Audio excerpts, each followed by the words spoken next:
Hello guys, welcome back to the channel. So previous lecture में हमने Meta सीपीबीए discuss किया था। ठीक है, जिसके मैंने आपको कुछ एग्जांपल्स करवाए थे। स्टीरियो केमिस्ट्री कैसे निकालते हैं, ठीक है, मेटा सीपीबीए के केस में उसके मेन फंक्शंस क्या हैं। ठीक है, इपॉक्सीडेशन में काम आता है एंड सेकंड बेयर-विल्जर ऑक्सीडेशन में काम आता है। ठीक है, तो फर्स्ट लेक्चर में हमने डिस्कस किया था कि इपॉक्सीडेशन में हम किस तरह से मेटा सीपीबीए से रिजल्ट निकालते हैं।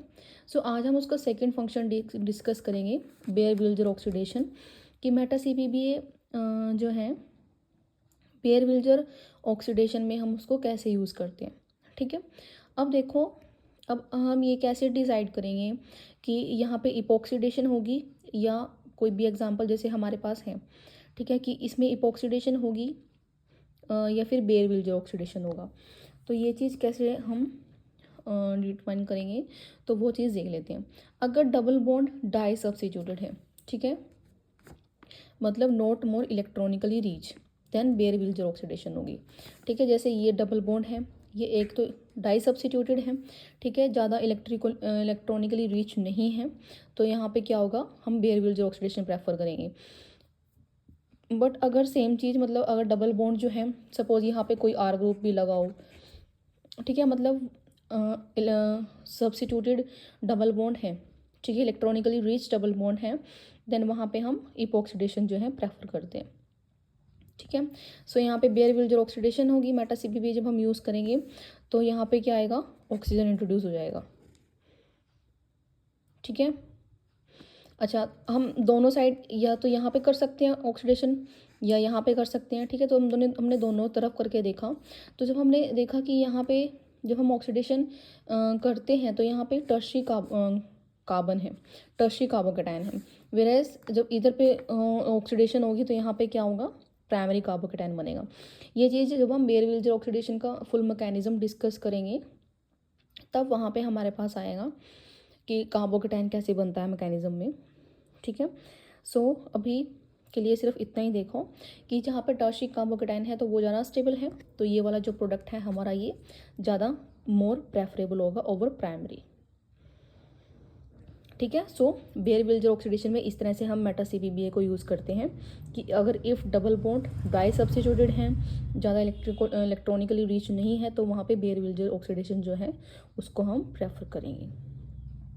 ठीक है, ओके, और इसके बाद एक नोट आता है, if we have this and this, अगर ये दो टाइप के रिएजेंट हमारे पास हैं, they both give epoxidation and Baeyer Villiger oxidation. ठीक है, तो ये दोनों क्या करते हैं, ये इपॉक्सीडेशन में भी काम आते हैं और बेयर विल्जर ऑक्सीडेशन में भी काम आते हैं। ठीक है, तो यहाँ पे हम इपॉक्सीडेशन और बेयर विल्जर ऑक्सीडेशन दोनों में जो है इसको यूज़ कर, मतलब दोनों, इससे हमारे पास दोनों रिजल्ट आते हैं, और इपॉक्साइड भी बनता है और यहाँ पे बेयर विल्जर ऑक्सीडेशन होती है। ठीक है, तो ये तो थे हमारे पास दो इस तरह से एग्जाम्पल। और अदर एग्जाम्पल्स क्या क्या आ सकते हैं, जैसे हमारे पास ये है, ठीक है, इसमें देखो मेटा सीपीबीए हो रखा है ना, और तो हमें पता है क्या होगा, इपॉक्सीडेशन होगी। ठीक है, बट इपॉक्सीडेशन में अब हमें एक स्टीरियो देखनी है। अब देखो, ऊपर जो है ज़्यादा हिंड्रेंस है ना, बिकॉज अबव दो ग्रुप लगे हुए हैं, तो इपॉक्सीडेशन कहाँ से होगी, बिलो से, तो स्टीरियो क्या आएगी, अपोजिट, मतलब जो प्रीवियस स्टीरियो दी हुई है रिएक्टेंट में, ठीक है, प्रोडक्ट में जो स्टीरियो आएगी वो अपोजिट आएगी। ठीक है, अब इससे ही हम एक और एग्जांपल कर लेते हैं। एन ब्रोमोसक्सिनामाइड हमने डाला NaOH के साथ, तो हमें पता है यहाँ पे क्या होगा, ब्रोमिनेशन होगी सबसे पहले। जब हमारे पास ये होता है तो ये ब्रोमिनेशन करता है, ब्रोमिनेशन हमने कर ली डाउन, ठीक है, डाउनवर्ड कर ली। तो उसके बाद हमारे पास क्या है, NaOH है, तो OH नेगेटिव जो है अटैक करेगा ब्रोमीन के ऊपर, तो उसने अटैक किया और यहाँ से ये, ठीक है, ओपन हो गया। सो अब ये बिलो था, तो OH कहाँ से आएगा, अबव से आएगा, तो अबव से आ गया OH। ठीक है, ये बिलो चला गया। उसके बाद दोबारा हमारे पास रिएक्शन मिक्सचर में अब NaOH तो है ही ना, ठीक है, तो वो अब क्या करेगा, प्रोटोन एब्स्ट्रक्शन करेगा ऑक्सीजन से। यहाँ से इसने प्रोटोन एब्स्ट्रक्शन कर ली, ठीक है, ऑक्सीजन के ऊपर क्या आ गया, नेगेटिव चार्ज आ गया। अब ये क्या करेगा, इसके एंटी बॉन्डिंग में इलेक्ट्रॉन डालेगा, ठीक है, और यहाँ से ये चला जाएगा। ठीक है, तो अब ये बिलो है तो एंटी बॉन्डिंग में इलेक्ट्रॉन कहाँ से, अबव से डालेगा ना, तो यहाँ से इसकी स्टीरियो क्या आएगी, अबव आएगी। ठीक है, तो देखो हमारे पास दो एग्जांपल्स, मतलब इससे हमने दो अलग अलग तरीके से एग्जांपल किए। बट अगर हमारे पास प्रोडक्ट मतलब ये हम लेते हैं रिएक्टेंट में, मतलब रिएजेंट यूज़ करते हैं, तो अबव ही इपॉक्सीडेशन होती है। बट अगर हम डायरेक्ट मेटा CPBA से इसकी इपॉक्सीडेशन करते हैं तो वहाँ से वो बिलो इपॉक्सीडेशन होती है। ठीक है, तो ये एग्जांपल करवाने का मेन रीज़न ये था। ठीक है, नेक्स्ट एग्जांपल देखो, ये है। इसमें सबसे पहले इसने डाला हुआ lithium with liquid ammonia and next Meta CPBA। ठीक है, ये जो हमारे पास रिएजेंट होता है, ये रिएजेंट होता है बर्च रिडक्शन का। ठीक है, इसको हम यूज़ करते हैं बर्च रिडक्शन में। ठीक है, उसके बाद अगर मेटा CPBA से कर सकते हैं फिर हम। ठीक है, अब देखो ट्रिक फॉर बर्च रिडक्शन के लिए ट्रिक क्या है। अगर तो हमारे पास इस तरह से बेंजीन पे एक कोई इलेक्ट्रॉन विड्रॉइंग ग्रुप लगा हुआ है, ठीक है, जैसे COH है। ठीक है, तो बर्च रिडक्शन कैसी होती है, इस तरह से डबल बॉन्ड आते हैं, मतलब डबल बॉन्ड जो है इस ग्रुप को अटैच नहीं होना चाहिए, अदर कार्बन पे डबल बॉन्ड आएंगे। ठीक है, अगर हमारे पास इस तरह से है, मतलब इसे यहाँ पे OMe है, कोई इलेक्ट्रॉन रिलीजिंग ग्रुप है। ठीक है, इलेक्ट्रॉन रिलीजिंग ग्रुप के साथ बर्च रिडक्शन में कैसी होती है, इस तरह से डबल बॉन्ड आते हैं।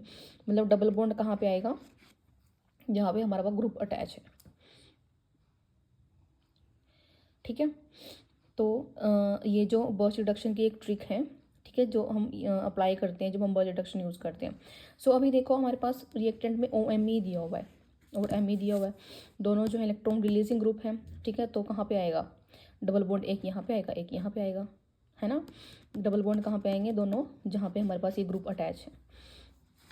ठीक है, सो देखो ये है, आ गया हमारा ए प्रोडक्ट।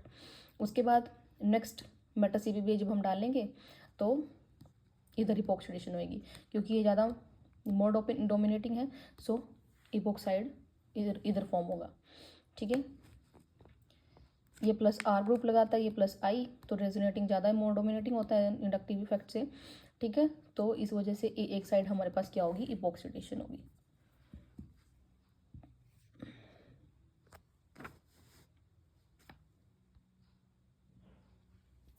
सेकेंड एग्जाम्पल, एक और एग्जाम्पल है। ठीक है, ये थोड़ा इंपॉर्टेंट है। मेटा CPBA के साथ BF3 डाला हुआ है। ठीक है, अब हमें पता है मेटा CPBA क्या करता है, इपॉक्सीडेशन करेगा। ठीक है, अब देखो इस बेंजीन पे तो कर नहीं सकता, क्योंकि इसको एरोमेटिसिटी लॉस हो जाएगी यहाँ से। तो यहाँ पे ये डबल बॉन्ड प्रेजेंट है, तो यहाँ पे इस पे मेटा CPBA इससे क्या हो जाएगी, इपॉक्सीडेशन हो जाएगी।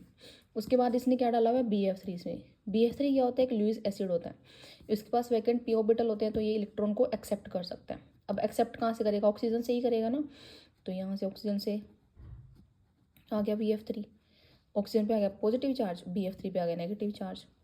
ठीक है, अब यहाँ से ये जो बॉन्ड है ये ओपन होगा, ये वाला बॉन्ड। ठीक है, यहाँ से क्या होगी, रिंग ओपनिंग होगी, तो यहाँ से रिंग ओपनिंग होगी। अब इस वाले कार्बन पे क्या आ गया, पॉजिटिव चार्ज आ गया। ठीक है, अगर इधर से रिंग ओपनिंग करते हैं तो इस वाले कार्बन पे पॉजिटिव चार्ज आ जाएगा। ठीक है, तो देखो जब यहाँ पे पॉजिटिव चार्ज आएगा तो ये जो हमारे पास आगे जो डबल बॉन्ड है ये इसके साथ जा सकता है रेजोनेंस में या डिलोकलाइजेशन में जो भी है। ठीक है, बट इधर से जो पॉजिटिव चार्ज है वो उसके साथ कुछ नहीं हो सकता। ठीक है, तो हम A वाला प्रेफर करेंगे, यहाँ वाला। ठीक है, ओके, तो अब इसके ऊपर आ गया पॉजिटिव चार्ज। ठीक है, अब यहाँ से ये बॉन्ड जा सकते हैं, तो इधर से हमारे पास क्या चला गया, ये हाइड्रोजन रिमूव हो गया यहाँ से, और यहाँ पे क्या आ गया, डबल बॉन्ड। ठीक है, और अब ये BF3 जो डाला था स्टार्टिंग में, ठीक है, अब ये निकल जाएगा, तो हमारे पास प्रोडक्ट में क्या आ गया, C डबल बॉन्ड O। ठीक है, तो ये एक इम्पोर्टेंट एग्जाम्पल है, थोड़ा घुमाया हुआ है इसमें, तो ये आप लोग देख सकते हो यहाँ से। ठीक है, तो मेटा CPBA के हमारे पास जितने भी फंक्शंस थे, एग्जांपल्स थे जो आ सकते हैं, वो हमने कर लिए हैं। उसके बाद हम नेक्स्ट जो अपना रिएजेंट यूज़ स्टडी करेंगे, sharpness epoxidation. Sharpless asymmetric epoxidation. ठीक है, सो या इस लेक्चर में इतना ही। Thank you so much.